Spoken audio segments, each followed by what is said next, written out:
we've had great turnouts all over this country. We had some 10,000 people coming out in Madison. We have crowds in Minneapolis, in Denver, all throughout Iowa, in New Hampshire. And look at this turnout here tonight in Portland.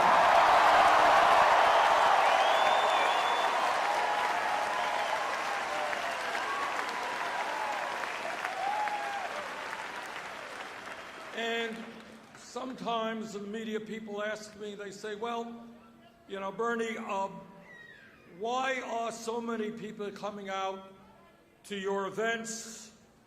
Why have hundreds of thousands of people in every state in this country volunteered to play a role in the campaign? Why have 250,000 people made small donations to the campaign?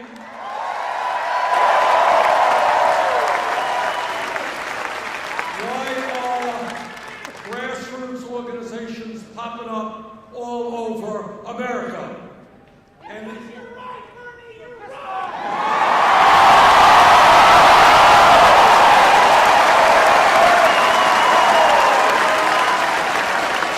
And the answer is, I think, pretty obvious.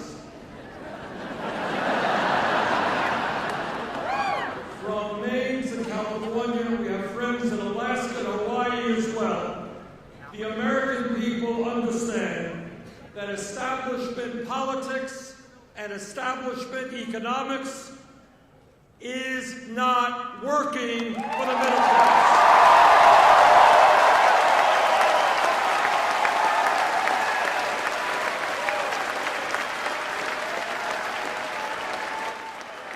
They understand that the greed of Wall Street and the greed of corporate America is destroying the great middle class of this country.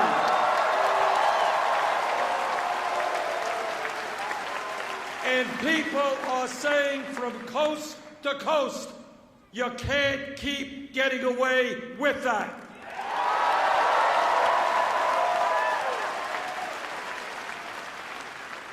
And people understand that in this great democracy, the longest democracy in American history, that it is not acceptable that a handful of billionaires are now controlling our political process.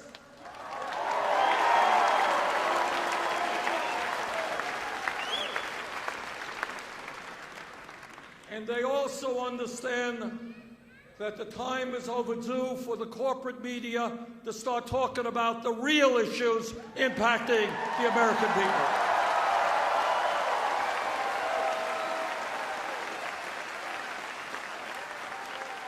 In other words, all over America, people are becoming involved in this campaign because they want change, real change, and that is what this campaign is about.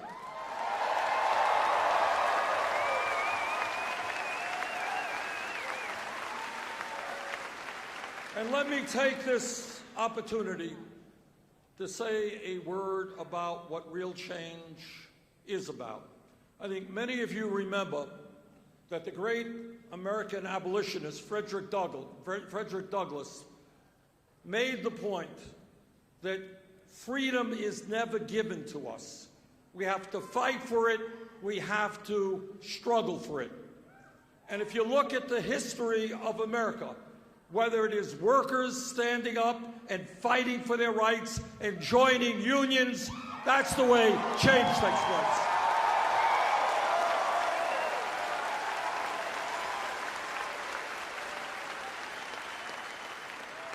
And when we had an apartheid system in this country, African Americans stood up and said, enough is enough. They joined with their white allies. We broke down the walls of segregation and racism.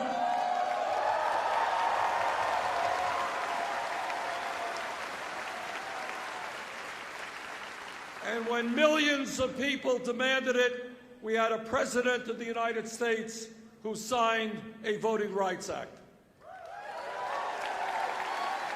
But the energy, the drive did not come from on top. It came from the grassroots. And when you think about the struggle over the decades and centuries of women fighting for their rights,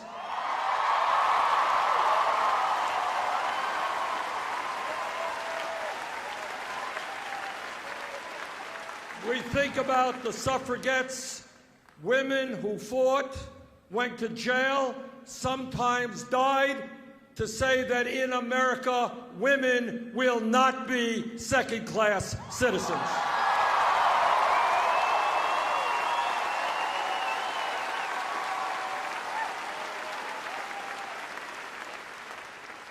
And more recently, we have seen another profound revolution in political consciousness, and that is gay people said, enough is enough.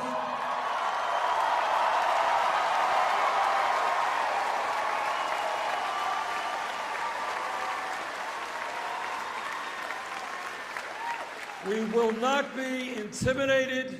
We will not be discriminated against. And their straight allies stood with them. And last week, the Supreme Court did the right thing.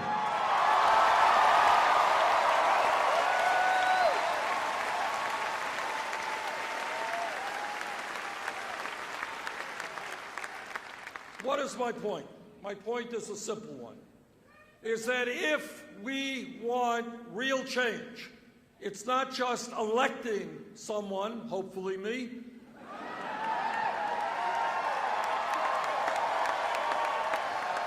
but it's more than that. And let me tell you right now what no other candidate will tell you, and that is that no one who is elected President of the United States can do it alone. No one in the White House will have the power to take on Wall Street alone, corporate America alone, the billionaire class alone. The only way that change takes place is when we develop that strong grassroots movement, make that political revolution, stand together, and then we bring about change. Some of you are aware that a number of Republicans go around the country talking about family values. You ever hear them talking about? They just love families. That's all there is to it. But if you take a hard listen to what they are talking about when they refer to family values, this is what they mean. They are saying to every woman in America that she cannot control her own bodies. I disagree.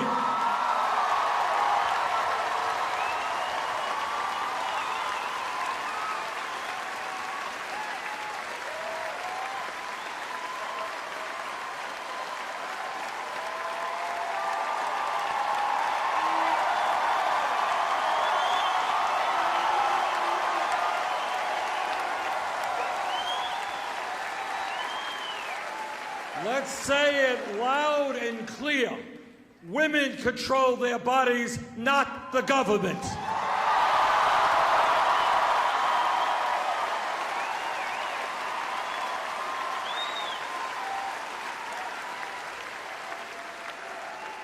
And when the Republicans talk about family values, what they mean, quite literally, is that women should not have the right to purchase the contraceptives that they need.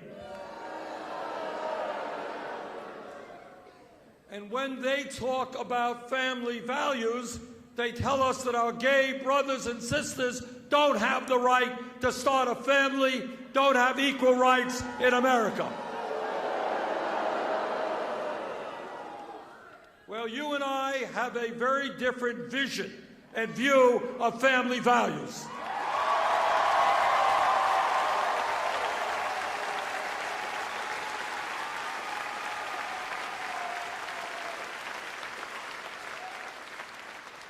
I have 4 great kids, 7 grandchildren who are beautiful, and my wife and I have been married for 27 years. We understand family. We believe in family. So let me tell you what real family values are about. The first real overview of family values is that the United States must end the international embarrassment of being the only major country on earth which does not guarantee workers paid medical and family leave.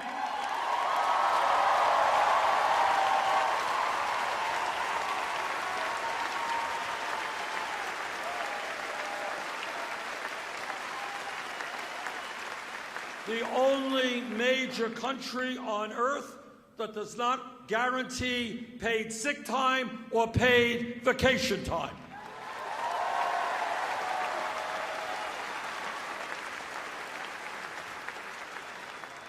Now let me say a word about these family values, which are really family values.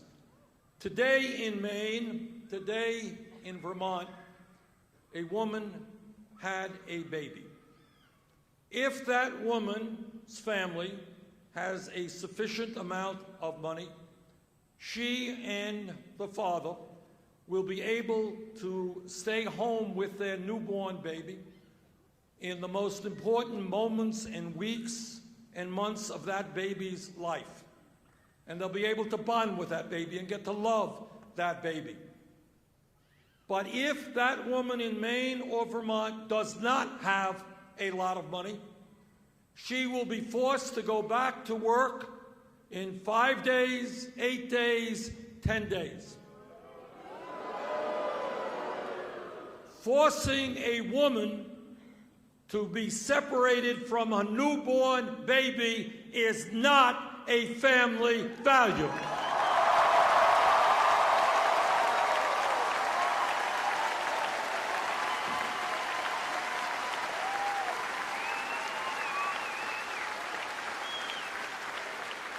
And that is why I will demand that the United States of America join the rest of the world and provide at least 12 weeks of paid family and medical leave.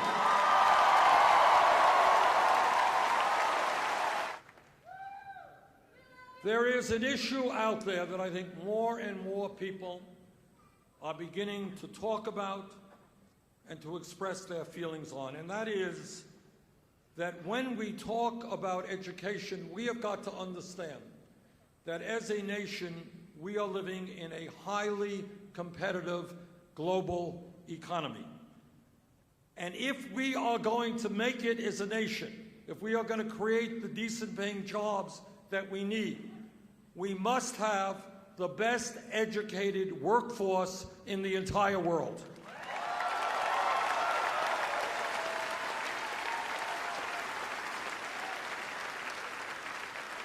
Right now, unbelievable but true, right now in America, in Maine, in Vermont, and all over this country, we have hundreds of thousands of bright, qualified, ambitious young people who not only want to make it into the middle class, but they want to serve their country in a variety of ways.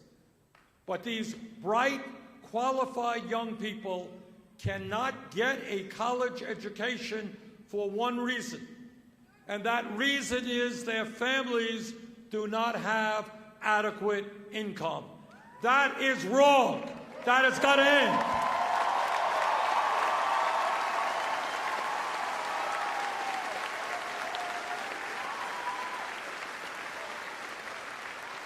We have got to make certain that in this country, all of our people who have the desire and who have the ability are able to get all the education that they need, regardless of their income.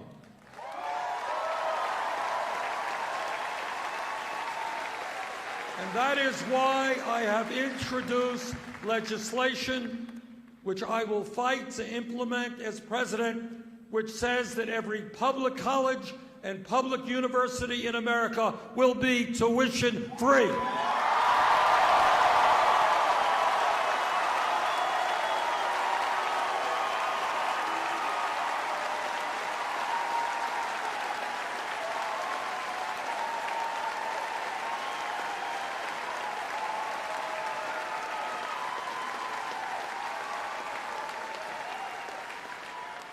Now, this is important to our country for a whole lot of reasons. We need scientists, we need engineers, we need teachers, we need police officers, we need a well-educated population. And it makes no sense to me that as a nation we say to hundreds of thousands of young people, sorry, you're not going to get that education. But I'll tell you, it goes beyond even that. Because in Maine, in Vermont, and all over this country, there are kids today in the 4th grade, the 5th grade, the 6th grade. Their parents didn't go to college. Their family doesn't have much money. The people they know never went to college. And these kids instinctively understand that because their families lack decent income, no matter how well they do in school, no matter how hard they try, they're never going to make it into the middle class, and they're never going to get a college education. When we make public colleges and public universities tuition free, we are saying to every child in America that yes, if you study hard, you will be able to get a college education.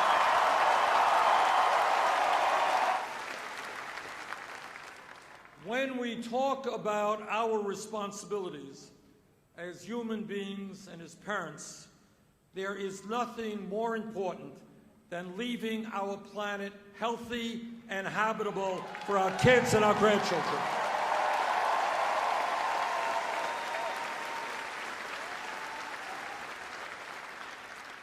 Brothers and sisters, the debate is over. The scientific community is virtually unanimous in telling us that climate change is real, that climate change is caused by human activity, that climate change is already causing devastating problems in our country and around the world. And you need look no further than the water situation in California or the heat wave in Pakistan.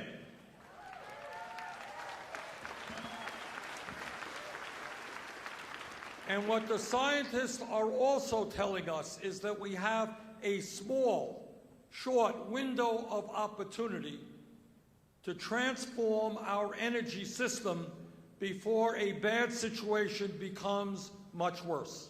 And by that, what they are telling us is if we don't get our act together, the planet Earth will be between 5 degrees and 10 degrees Fahrenheit warmer by the end of this century. And what that will mean is more drought, more flood, more extreme weather disturbances, more acidification of the ocean. And what it will also mean, according to the CIA and our Department of Defense, is that when people around the world don't have land that they can grow their food on, don't have enough water, there will be migrations of people causing international conflict. The United States must accept the moral responsibility of leading the world in transforming our energy system.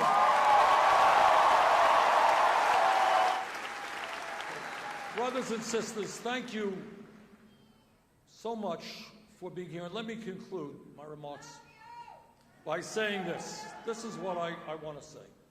I want you, to understand that, again, this is not about me. It is about you, your kids, your parents, the future of America. We are in a pivotal moment in American history.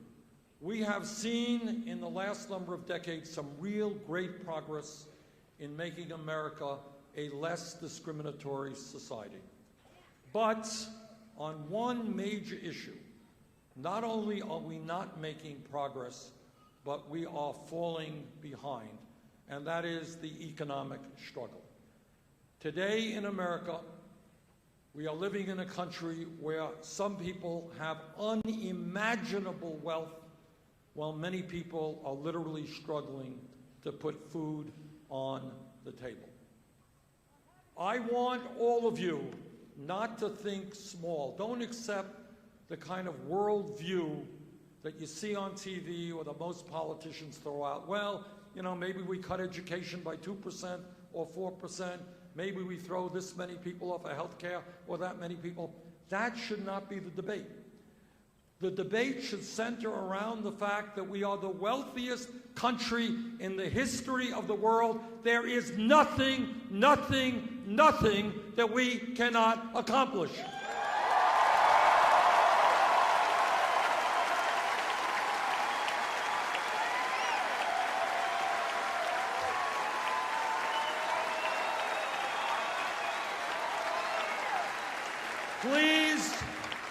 Please don't tell me that the United States of America, our great country, cannot guarantee health care to all people. Don't tell me that. Don't tell me that in this country we can't have the best pre-K and child care system in the world.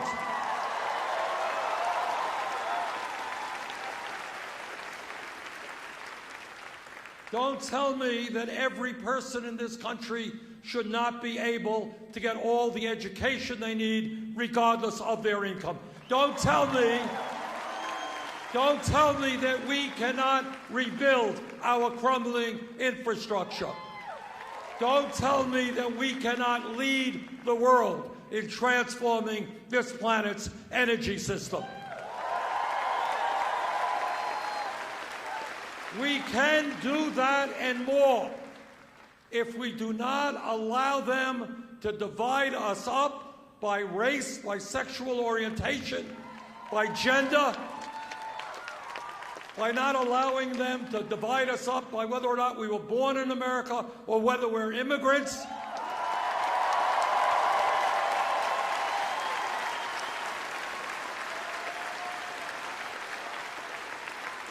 When we stand together as white and black and Hispanic and gay and straight and woman and man, when we stand together and demand that this country works for all of us rather than the few, we will transform America, and with your help, that is what we're going to do. Thank you very much.